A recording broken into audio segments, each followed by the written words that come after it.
Yeah. Hey, so Sierra, thanks for volunteering to walk through this with me, by the way.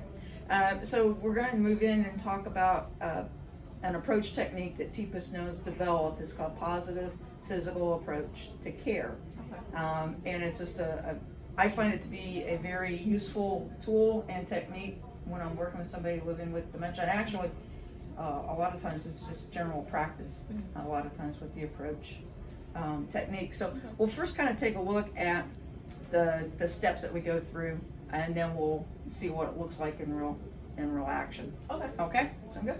Sounds good. All right. So the first step is we're going to try to look at stopping just outside that person's personal space, Okay. if you will. Kind of like CPI, because we don't want to invoke any anxiety or increase that situation for the person. So the beginning part of it is to be aware of where we're standing and being outside that person's personal space. So we'll pause there for a few minutes. And then the second part of that is that we usually will use some sort of a gesture or greet them.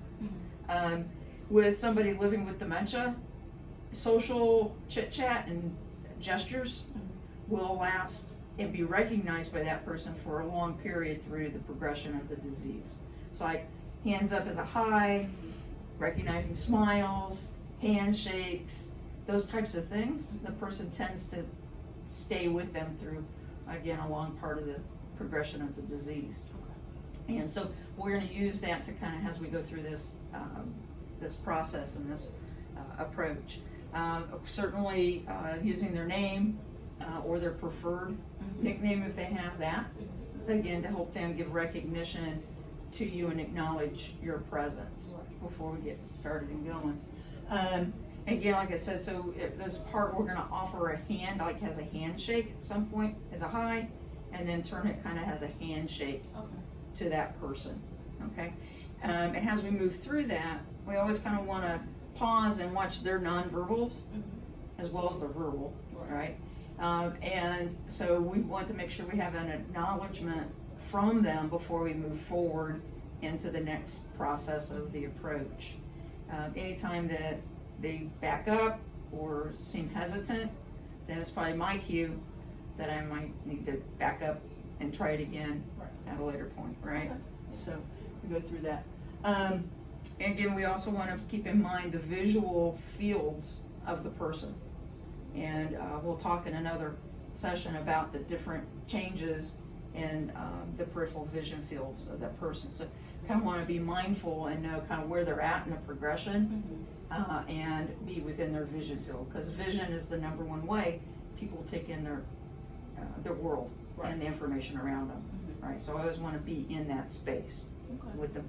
So if they're sitting and I'm standing, that means that I'll need to lower myself, practice some squats. Whereas now that I'm getting older, it's looking for chairs and different things, right? So that I can maintain that eye level contact with that person, right?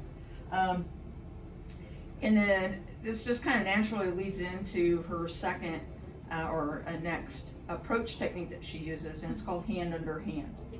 So we'll really kind of move we'll start with the physical positive approach, and then we'll move into this hand under hand. And it's kind of moving us away from, we'll start with a handshake, but handshakes can be a problem, right?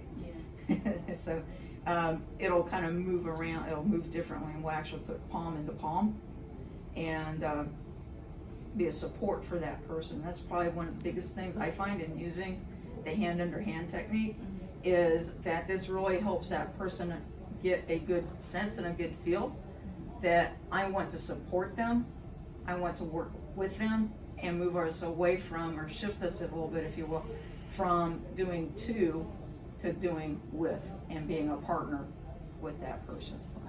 All right?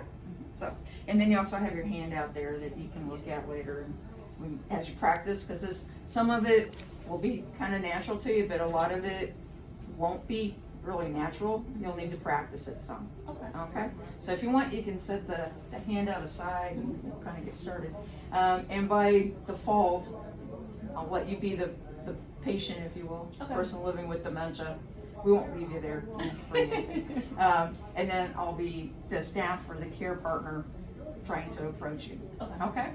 So again, that first part of, and it's going to depend upon my surroundings, but as much as I can, I want that first part to be outside that person's personal space. Any idea what the usual range is for most people without dementia? I guess arms length. Yeah, pretty much arm's length, usually at 3 to 6 feet. Of course, where we're at and who I'm dealing with all kind of play into how much space I really want from a person, right? Right. A lot of times with somebody living with dementia, typically we want to make that a little bit longer. Okay.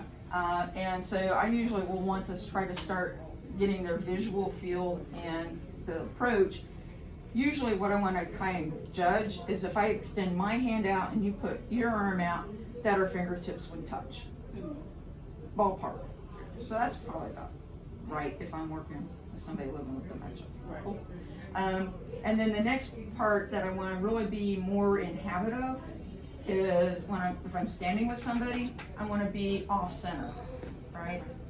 Because if I'm toe to toe centered with you, kind of from CPI, Yeah. the confrontational stance, right? Even from here, is there a difference to you when I'm standing here versus if I'm standing here? Right? Yeah. So even us together can kind of get that sense, right? Right. So again, it's pausing here. Hey, Sierra. Hi. Hi. Yeah, and a lot of times just like you did, you mimic, right? You Yeah. follow suit, right? So you gave me that, hey, it's okay, right? You see me, right? Right. And so once you give me that acknowledgement, it typically then is safe for me to look at coming a little closer, entering into more of your personal space from the public space, right? And as I do that, I would take my hand from here and extend it palm out, and in the center of your vision field of vision, exactly. You see it as a handshake, you're going to extend your hand out usually, but we all know that problem, right? Yeah. Yeah, not so good. But if I start here and instead of grabbing here, I'm going to slide my palm into your palm, my thumb around your thumb, my fingers around the base of your hand, and yeah, most folks are just going to follow you. Right. If not, you can usually do a gentle touch and a cue for them to put their hand around the base. Okay. Okay? Now this is kind of like we're getting ready to arm wrestle, right? So we don't want to leave it here, right? The real component of the hand position is that the care partner, my hand, would go under your hand. So that's the hand under hand part of this. Okay?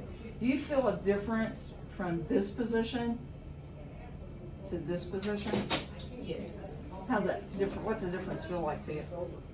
I feel more control on this side than that side. Does it kind of feel like I'm gonna try to take you somewhere and you're not gonna, Yeah. right? So we set up for us to start a challenging situation Right. from the get-go. That's not my intent. I want to help you. I want to do everything for you, but I'm not giving that nonverbal cue to you. But here I am, Yes. right? The other thing with this hand position is in the palm of our hands, there's like a pressure sensor, if you will. The reason why stress balls tend to work, you feel pressure, and pressure for a lot of people is grounding and comforting. So if you're upset, I gotta go home, I gotta get out of here. What part of this do you not understand? I gotta get my kids, right? Right. I can work on this position, and if I get you here,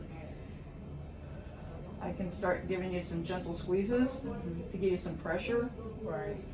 and start working on some deep cleansing breaths. And start working on that situation. And then the other part is once I get here, you've given me permission, usually, by this physical contact, you're saying it's okay if I want to come closer. So that can lead me if I'm needing to do some care with you. Hey Sierra, let's go see what's over here. Okay. And I can start giving them this motor cue with the hand. Gotcha. All right. And there's lots of other uses with that, but for now we'll leave it for now there. Okay. All right. Yes. Thank you. Thank you. Okay.